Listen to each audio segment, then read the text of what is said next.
And we are back. Thank you so very much for staying with us. And in case you're just joining us, welcome to Kenya's Gold. Today, the focus is on the livestock sector, as is the norm every single Wednesday. But today it's a bit special kwa sababu tuko na baraza ya wakulima na wanaongea na national government directly. Now, the first part, we talked about all matters vaccination, and now we do want to talk about the high cost of feeds. And just to give it a bit of context, nataka wakulima wangu waniambie, in a month, ukifanya kazi yako pale kwa shamba, umeuza, you've made your sales, the amount of money you could roughly make and how much of it, what percentage of it goes to feeds. I'll start with you, Mr. Francis. Nipe yako ka breakdown kidogo tu ndo tuweze kuelewa shida pale kwa chakula. The amount of feeds that you're supposed to use, in our case, when it comes to chickens and pigs, it depends with the strategy that you are doing with your farming. Like for me, when I want to do 100 birds using cages, I'm able to use 21,000 for the feeds monthly, getting a net profit of between around 10 to 15,000 per month. So now the problems comes when we are talking about the feeds. We are talking, we are dwelling much on the quality of the feeds, because everyone here in Kenya, especially many companies, they are ready to make feeds, but now the problem is how quality is the feeds. And something that farmers should understand: every feed that you buy, you are not given free. You buy. So the moment you buy those feeds which are cheap or maybe non-quality, at the end of it all, you are the one who is getting you are getting those losses. And as our PS is saying, things changed. You know, initially we had big shambas whereby you could plant maize and others. Nowadays we don't have them. So when you are doing these commercial layers or pigs, you must have that smart strategy that you'll be able to compete with your competitors, knowing well the enemy of a farmer is production when it comes to feeds. So in 100%, how much of your percent goes to feeds? We are talking about 60%. 60% of your money goes to feeds. All right, so when I come to you, Mr. William, pengine unifanyie hiyo hesabu wakulima wetu pale, when they are investing, wameuza finally, how much of it really goes to feeds? I think we can only talk of the average. Yes. That's national, that is. Yes. If you look, for example, the dairy sector, if you're going to have everything bought in terms of protein, in terms of carbohydrates, in terms of the energy components and the refugees, in average, you'll find per liter, it will cost you between 37 to 38 shillings. Okay? If you look at the market price, the average price for the 1 liter, if you're not in an urban area, if you use the benchmark of the farm gate at the rural areas, it's going to around 48 shillings thereabout. And there you have not put other recurrent costs like labor. You have not put in the acaricides or maybe the dewormers. So technically, most farmers, it's like they are doing what I would call deposit this money after in the evening you return. So we are not actually doing proper business. We are not in business at all. We are not in business. And the other challenge is also the quality. I think that's what we lost in the livestock bill. There is no universal control in this country on quality of feeds. Whatever you are feeding your animals varies from shop to shop, from producer to producer, and in some instances, they even affect your production. If you take your milk or your products, even if it is meat for lab analysis, you'll be told your animals are very low on this aspect. The milk has a lot of toxins. So if you trace back, go bring the sample of what you feed your animals. You find actually have been doing nothing. To the extent you may find daily meal, almost 70% they have ground the maize cobs. And still you are told it's daily meal. So we seriously need government intervention and controls. Great. So just before we come to you, Mheshimiwa Mary, umesikia hapo hata maziwa yetu ikipimwa inapatikana na toxins pale ndani. I want you to create a clear picture on what is really happening. Mahali unakuta mkulima kona shamba yake pale, lakini ameboda mtu ambaye akona shamba ya maua, and what that is really doing to our animals back there in the farm. And actually it's so frustrating, and whereby wakulima wengi sana wametolewa kwa market kwa sababu ya the kind of feeds and the kind of excuse me. Sorry. And the feeds are very expensive. So unapata, before even we came here, we were discussing here that many farmers are chased away by the kind of how expensive feeds are now in this country. And again, the national government is doing little or nothing to mitigate how these people make feeds. So you find me getting a bag of maize meal, I mean dairy meal, that is about imeandikwa iko na hii, but when I take to any lab anywhere to be given the lab analysis, I'm given like 0. So whatever my cow consume, if I buy at 2,600 shillings, 2,600, and maybe I feed a cow for about 4 days. So inamaanisha nitaboeka alafu nitakufa moyo, nitakuwa nimetoka kwa hiyo biashara. So I think the government is doing very little to protect the farmers. Ndio kesho wanipate niko kwa hii kazi na mwingine ako. Again, tunapata tumepakana na watu ambayo they do everything. Niko na estate hapa whereby wanatupa vitu za watoto hapo nje, and everybody atakwambia has a right. So watatupa chochote ile, ng'ombe ikule alafu kesho ikufe. So kesho sitakuwa kwa hiyo biashara, sitakuwa na maziwa ama whatever maziwa yenye nitapata kwa hii ng'ombe imekunywa maji imetoka kwa choo ya huyu. And the government is doing very little. Even the NEMA, I don't know whether mahali mimi nimetoka, unapata mtu wa ng'ombe ako hapa, unapata mwingine analima nyanya ako hapa, unapata mwingine wa B alishindwa kwa sababu ya that kind of pollution. Hizo madawa yenye wanapiga. So unapata mwingine, we are losing the grazing area polepole kwa sababu whatever hiyo madawa yenye inatoka kwa hii shamba ya maua inatoka kwa ile ingine ambayo wanaweka kwa estate, zote zinakuja mahali tunagrazia ng'ombe. So unapata kesho, and again ile supplement anajaribu kwenda kununua kwa duka ninapata ni 0. So where am I as a farmer? Right. Yeah. Mheshimiwa, farmers are saying they are not in business at all. First, it's the high cost of feeds, then it's the poor quality of the feeds. Wanapeleka kwa lab, hakuna kitu pale, alafu tena ndio hiyo you're bordering someone who's doing anything.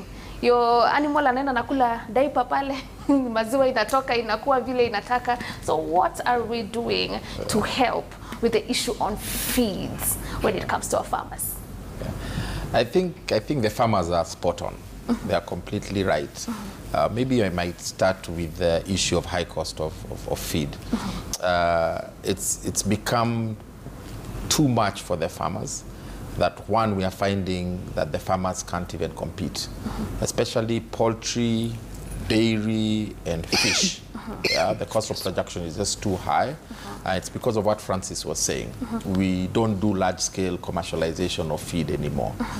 So we are importing almost half of our animal feed, and it becomes too expensive for the farmer. So they can't even compete. That's why you had the other day our minister, Mutahi Kagwe, complaining that eggs are coming in from Uganda. We're always trying to protect our farmers, which we shouldn't be doing because we have a common customs market with our neighbors, but we are always fighting on permits of milk coming from Uganda because the cost of production there is very low. So what we have done with that is now we've come up with an initiative called the Land Commercialization Initiative. And we are beginning to avail large tracts, thousands and thousands of acres of government land that is laying idle to the private sector to produce animal feed. Right. We believe that's going to bring the food prices low because now we don't have to import too much. We did a pilot. Do you have a target? We are working towards achieving this by, kwa sababu kitu kingine utasikia wakulima wengi wakisema ni wanatuambianga wanafanya, wanatuambia wanaweka mipango, right? But ni kama hiyo impact ina take forever. So do we have timelines that we're working with on this? We've already started. Okay. I'll give you just 2 examples. One was in the dairy sector. Some 2 processors came together, got some land, a few hundred acres in somewhere in Kitale. They were able to do very efficiently fodder, and they reduced the cost from 18 shillings a bale to about 14 shillings a bale. And they said if they can do it in large scale, then they will be able to reduce it to 12 shillings a bale. So the farmer can now save 40%. The proof of concept has been done. It's okay. So we went and we said we are going to scale it, and we went and took a government farm called Bachuma in Voi, and this is in the open media. It's the problems we have as government when we are trying to serve wananchi. And we went out, we got a large-scale investor who was going to come and invest 5 billion shillings to do 15,000 acres of yellow maize, which we import from Zambia and from Uganda and from Tanzania. And the county government of Taita Taveta went to court and said, Serekali imeuza shamba. Those are the issues that we come up with. So now the court has stopped that process, and we are back to square one. We've lost 1 year. That would have sorted all these farmers out. So I think as a country also, we now need to have a conversation with ourselves and stop politicizing everything. I mean, we spoke about politicization of vaccines. Now we are trying to do the feeds. You have seen what the issue is. Second, so that's the solution of feed really, is it's a demand supply. You must produce animal feed. And when you produce it at scale, the price comes down, the farmers benefit. We are not going to be able to farm on a quarter acre and still expect that cost of feed to come down. So that's the intervention. The framework is already there, so it's not Serekali itafanya. Ilifanya, the cabinet approved the land commercialization initiative, and that's what I used to lease out Bachuma to a private investor to grow 15,000 acres of yellow maize, but we were told to meuza shamba. Number two is the quality. The livestock sector is very, very poorly regulated. Actually, the only thing that's regulated properly is the veterinary services, which is maybe just 15%. The rest is completely breeding, commercial breeding unregulated, animal feed unregulated. So somebody will come and tell my sister here in Kajiado that niko na hii gunia, ng'ombe yako ikikula utaongeza lita 5 kwa siku ya maziwa. Then she buys the feed because she wants an extra 250 shillings a day from her milk. Then the cow gets sick and produces 2. Instead of producing the 7 or 10. Then she comes and says, Serekali saidia. But we have absolutely no law against getting those quacks of nutritionists who lie to the farmers. We have no law of going to be able to measure the content of feed to make sure that the feed manufacturers are actually selling what they say they are selling. And we're a country of laws. If I catch you and I cannot tell you which law I've caught you or I'm charging you against, you'll be released by the judge, and you'll even sue me as a government. So we put all of that in the livestock bill a year ago, and we said we are going to have a regulatory authority called livestock inputs, which is the feed and the breeds and all of those things, and products, which is the honey. 50% of the honey is adulterated in this country, you'll be told. So that we can regulate it, and government now can come and say it is an offense to sell wrong feed to people or to sell wrong genetics to people and everything. And the public went and said that Mashuma, allow me to cut you short on that. We'll come back to you to shed more light on how we are regulating that sector. We take another break now. We come back with more.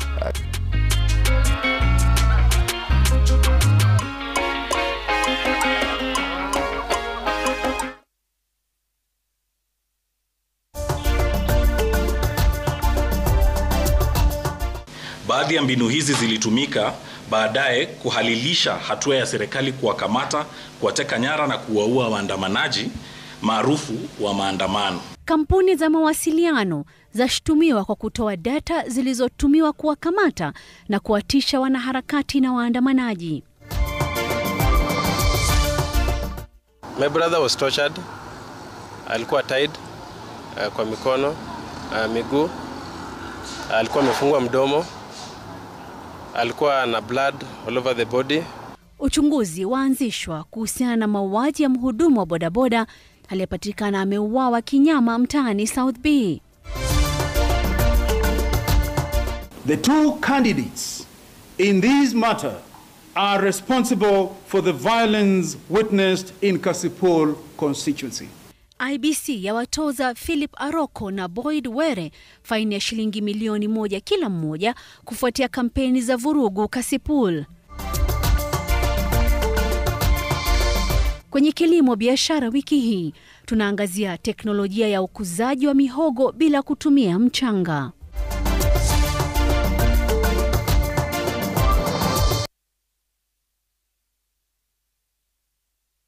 Whenever you fly to space or take your first step as baby, SoftCare always stays with you.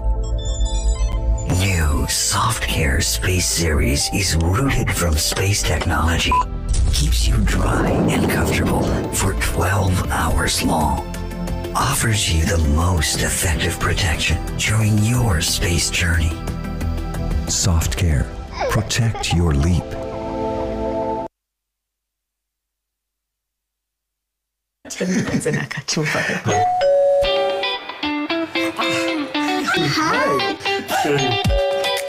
Kuleta mtoto wangu. Nzuri. Ndio hii.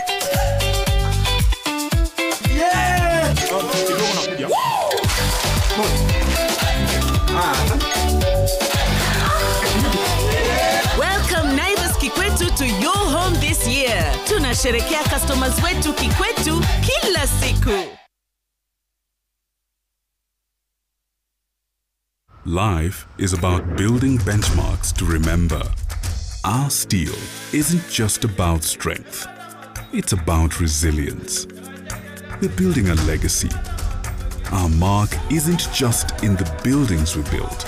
It's in the lives we impact, the communities we strengthen. And together, we'll leave our mark on this world. MRM, shaping every Kenyan dream since 1962.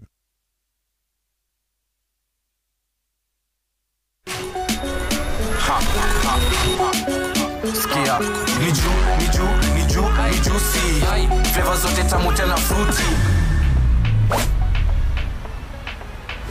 Yummy na flow kama maji, juu ni tamu kama sali. Ni juicy. Are you bored? Kuna vitu zinakuudhi, usijali my bro, hebu kama nataka juicy juni. Welcome to the Mangu Gardens Open Weekend on the 29th and the 30th of November 2025. Mangu Gardens boasts premium serviced eighth and quarter acre plots located off exit 16 of the Thika Superhighway. You will enjoy graded roads, a perimeter wall with a gatehouse, power and water on site. You get to select your preferred house typology from available options. Plot prices start from 4.5 million shillings. Titles are ready and financing is available from HFC. Text Mangu to 21938 or call us on 0793 888 833. Come, find out more at the Open Weekend.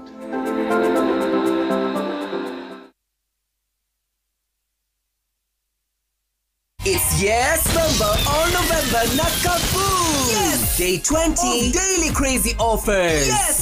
Massive discounts! Yes! Big savings! Yes! Lowest prices! Yes! To the biggest deals and discounts all November Nakafu!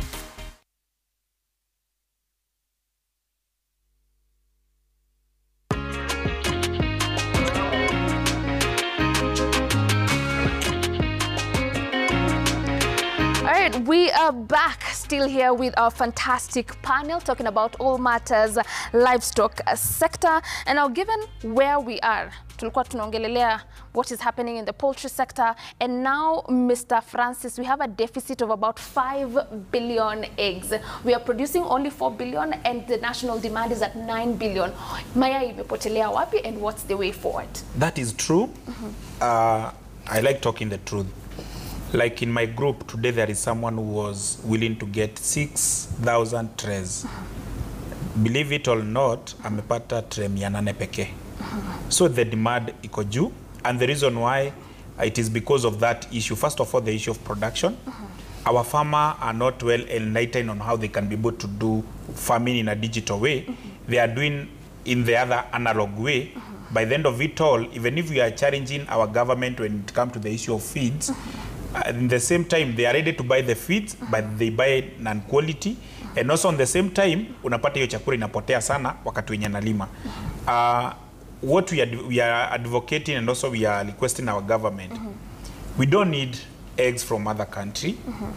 Let them now give us an opportunity to import those raw materials, and they reduce the tax. Because the moment wameweka tax juu ya chakula, watu wanaogopa kulima. So our request to our PS, go back to the boardroom to reduce ile tax ya import, because like me with my team here, we can be able to import a lorry of those maize from Uganda, because in Kenya we are not able. But now ikifika pale kwa KRA, bili na kugonga, unaona hiyo mahindi iliwachane nayo, urudi hapa nyumbani. Ukirudi nyumbani kutafuta mahindi, unapata yenye iko na aflatoxin. Ukikosa yenye iko na aflatoxin, unapata chakula non quality. So by the end of the day, Uganda inapata opportunity ya kuleta mayai. But if they reduce the tax ya kuingiza raw materials, and also kwa mashamba hizi zenye tuko nayo misitu, instead ya kupanda viazi, tuanze kupanda yellow maize, sunflower and cotton and soya. With that one tuta reduce na mayai itakuwa mingi. Number 2, the quality of the eggs matters. You may say that you have eggs, like our farmer can say that they have eggs when you wanafanya in deep litter method. But zile mayai wenye wako nazo, within after 2 or 3 days, perishability zinaanza kuharibika. Kama mwenye nataka kununua mayai kwa supermarket, akienda agonge leo apate imeharibika, hata chukua tena. So we may say that demand ya eggs iko juu, but kuna wakulima wako nazo nyumbani, but they are not ready for the market, or they will not be able to fit the market. That's why as Francis Wakuku, that's why I came with that idea of cages. I enlightened them tuweze kugroup pamoja. Thank you so very much. Mr. Steve, I want you to talk to us about what we can do to make sure that we are importing less honey and producing enough, because we have the potential and the capacity to do so. In 30 seconds as we wrap up the program. Thank you. What I actually have come up to conclude to reverse the honey importation vis-a-vis the quantity of honey and other bee-related products is if we have a framework, a government framework that allows commercial beekeepers to utilize the natural forests. If there is that natural framework where the government allows, a case in hand, we have a land in Tarda, in Kiambere, where they are occupying over 16,000 hectares of forest. And if you go there applying, you want to do commercial beekeeping, there is a process that is not well defined, and nobody wants to take that responsibility. Remember, we are targeting the natural forest, because if you target the beekeeping near homes, you're going to get a lot of pesticides. You're going to get a lot of noise. They are killing animals. They are killing kids, because the kids have to play with the beehives anyway, because boys must be boys. But if we do commercial beekeeping inside our forest, KFS, Tarda, Kengen, like the way they do in Tanzania, and that's why Tanzania beats us, because the cost of security of those hives, it's purely on the government. I just keep my beehives, Ngina keeps her beehives, Jonathan keeps his beehives, and they are safely secured collectively. So if you have that kind of model, the cost of producing honey will significantly go low, and that's why we are encouraging everybody to keep bees, because they are very minimal input. Actually, the profits are 100%. Because once you do it, then the rest is about security, safety, and keep on inspection of the hive. So if there is that kind of public-private partnership that is clearly stated, we are going to go into that market full force, and we will actually benefit more. Because from the bees, people think only honey, but we've got other 9 products which are more highly valuable. But if we import honey from Tanzania and Uganda and Ethiopia, we are losing on the high-end products, which are wax, venom, propolis, which are actually more beneficial and high-end market kind of product. Thank you so much, William. I also want you to talk to us about, ni kama tuko na deficit kila mahali. Ukienda kwa mayai tuko na deficit, kwa maziwa pia tuko na deficit. We are about 3 billion liters of milk annually. From where you sit as an expert, I want you to wrap up for us as you tell us what we need to do from your perspective to increase our milk production locally. I think milk is just a product within a certain value chain and has a lot of products that one can be targeting. But the basic or the bottom line is to make the cost of production cheaper. Because I think Kenya genetically, we can't say we don't have the right genetic for milk production. You'll find cows distributed all over Kenya averaging even 40-something liters. So my point is we need now to start looking where are we beaten. If it is the cost of feed, I think in partnership with different stakeholders, including government, we needed to focus on how we can accelerate the scale of growing quality fodder. All right. We make the fodder seeds affordable. We make sure we have a seed bank, and even counties should help to ensure that every county has also a seed bank for these fodders. Right. And then again, we have also to do analysis of if we plant this fodder, because it is not only every fodder that has, if you say it has, I always say this, if you say a certain crop has crop protein of about 18 to 20, for example, for puncture or something, if you grow it in a poor soil, it won't give you those rates. Okay. So we need to educate our people that this soil can support this, and if it is in this state, can only give you this quality. And if it is like this, nutritionists should come up with at least a formula that is regional specific and that is affordable and sustainable. All right. Yes. Thank you so much. Because of time, we have to wrap it up there. Mheshimiwa, umeona your conversation hatujamaliza. We need to have it again.